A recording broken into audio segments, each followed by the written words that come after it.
গত 15 বছরে কিছু নেতাকর্মী, বিএনপির কিছু নেতাকর্মী কিভাবে টাইম লাইনে ছিল জানেন? তারা এসপিওসিকে, পুলিশের বিভিন্ন কর্মকর্তাকে ঘুষ দিছে। ঘুষ দিয়ে বলছে যে আমার একটা প্রোগ্রাম করতে দেন, এবং সেই একটা প্রোগ্রাম বেশ কয়েকদিন ধরে চালাইছে ফেসবুকে, ইউটিউবে, যে প্রতিবাদমূলক প্রোগ্রাম করছে বা জনসভা করছে। আসলে মোটেও কিছু না, তারা পুলিশকে টাকা দিয়ে তারপরে ওই সভা সমাবেশ করছে। যেদিন পুলিশ টাকা পায়াও সভা সমাবেশ করতে দেয় নাই, ওই দিন সভা সমাবেশ হয় নাই। তো এই ত্যাগী নেতা আছে, ত্যাগী নেতা যে নাই তা কিন্তু না, ত্যাগী নেতাও আছে, দেশের মানুষের স্বার্থে প্রোগ্রাম করছে।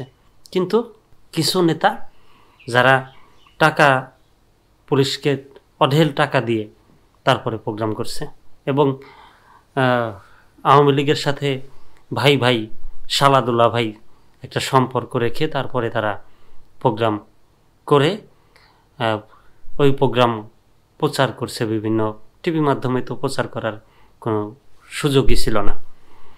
বিভিন্ন সোশ্যাল মিডিয়ায় প্রোগ্রাম করে গুলো ছড়িয়ে শেয়ার করে তারা জানাইছে যে দেখেন আমরা প্রোগ্রাম করছি। আসলে মোটেও কিন্তু তারা কিছুই না। ওই যে ছোটবেলায় পুতুল খেলার যে দৃশ্যগুলা, অনেকেই যারা 90 দশকের জন্মগ্রহণ করছেন তারা হয়তো বা বুঝবেন যে সেই পুতুল খেলার মতো তাদের রাজনীতিটা হচ্ছে পুতুল খেলা রাজনীতি। এখন সেই নেতাকর্মীরাই চাচ্ছে যে আওয়ামী লীগ নির্বাচনে আসুক, বা আওয়ামী লীগ না থাকলে তারা পারবে না, তাদের একটা শক্তি আওয়ামী লীগ। তারা যেভাবে আওয়ামী লীগের অনুমতি নিয়ে প্রোগ্রাম করছে, বিভিন্ন সভা সমাবেশ করছে, এখন চাচ্ছে তাদের অনুমতি নিয়ে আওয়ামী লীগ সেই প্রোগ্রামগুলো করুক, বা তাদের ঋণগুলো শোধ দিক।